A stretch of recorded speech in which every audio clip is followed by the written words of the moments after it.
Hey budget girls and guys, I am here today upon the request of several of you who wanted me to share my personal budget after my Every Dollar app review, and I'm more than happy to do that for you guys. What I did was I took just a copy. I made a copy of my budget for this month, May 2015, and I have made a copy of it and shared it through my Budget Girl Gmail account, and I'm going to link that below, and you can open it, look through it, save a copy. You can't edit it. You can save a copy of your own though into your own drive and edit that and try out my budget. Now I don't have the best budget out there, but I do have the budget that works for me. So I am in no way advocating the way that I do things over the way anybody else does things. I was just asked by several people. Dennis Coomer has commented like 6 times asking me to do this, and I said I would, and I'm sorry it's late. Life happens, guys. So this is a dummy of one of my budgets. This is the same kind of spreadsheet that I've been using for several years now, and what is this is the main box, and it has all of my expenses and what I've allocated to spend on them, how much I've actually spent, and what I have left, and everything totals out at the bottom. All of these adjacent boxes are where I report what I've spent, so I'm not, and I tried it this way at first, just adding in, you know, I spent $6 at McDonald's or at a store, and I looked at my budget throughout the month and I was like, what did I spend all my money on? So that's what these boxes are for. So I write down the date, what I bought, what I spent, and what it does is this is my grocery box. Everything here is formulated to total to the bottom, and the bottom reports to the adjacent grocery box here. If you click on anything here, it will tell you up in the FX box when it's open at the top, not on the printable obviously, what the formula is. I am not an Excel whiz, not even a little, but this is all pretty simple. I mean, all the boxes here add to the bottom, and this reports to that. It's really not hard. You just have to play with it for a minute. I also have an asset box. This box here, I have it set to my smallest income possible. So what I did, and I've said this before, I took what I would make after taxes for a month if I only worked 4 40-hour weeks.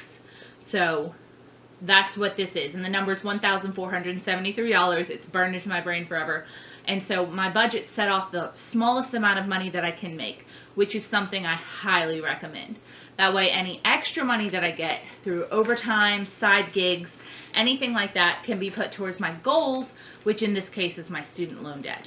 So my asset box here, I list my paychecks, and then I divide out how much the overtime will be, and any extra income I've made from either YouTube or secret shopping or selling things or delivering pizzas or whatever crazy thing I'm doing that month, and I total all that to the bottom.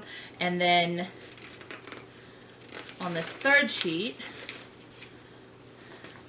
I write all the extra sources for extra income, total that out, and that's what I pay to the student loan companies every month. So I also have little boxes marked money wins and money money saving moves and money losing moves, which is something I haven't been doing lately, but if I screw up, I used to write in what I did, or if I did something really frugal and was proud of myself, I wrote it in, and that was kind of a way for me to keep my spirits up when I was having a bad month money-wise, of being like, this is what I can improve on, or this is what I did really well. So back when I had multiple debts and not just my student loan, I had a box in here that tracked all of my debts, medical debts, credit card debts, store card debts, everything like that. And as I paid them off, I marked them out to create kind of a chart of what I was accomplishing. Now that I only have one student loan left, I deleted that chart, but you can add that in. It's super easy. Instead, what I have here is a debt tracker of how much my student loan has gone down over the years, and that's in there.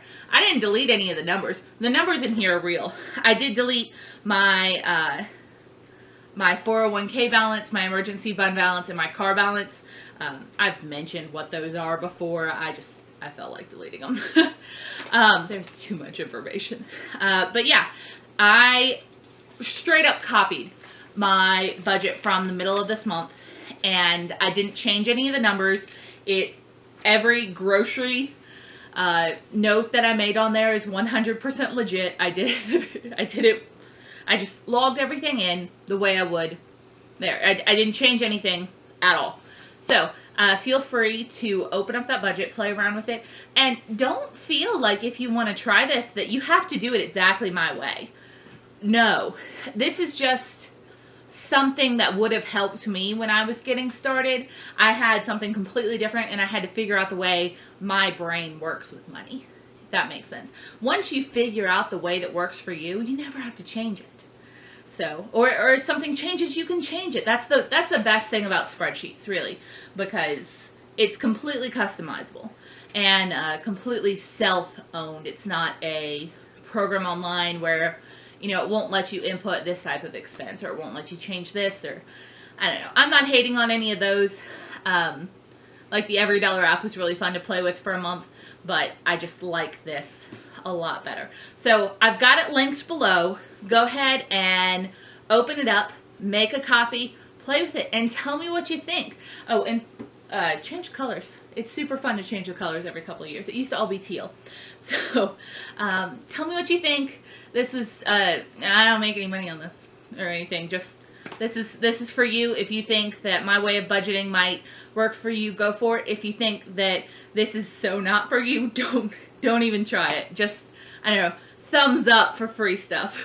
So, alright, I'm going to see you guys next time. Once again, I'm sorry, so many requests for this video, and I took a second to do it. Just life, y'all. Life.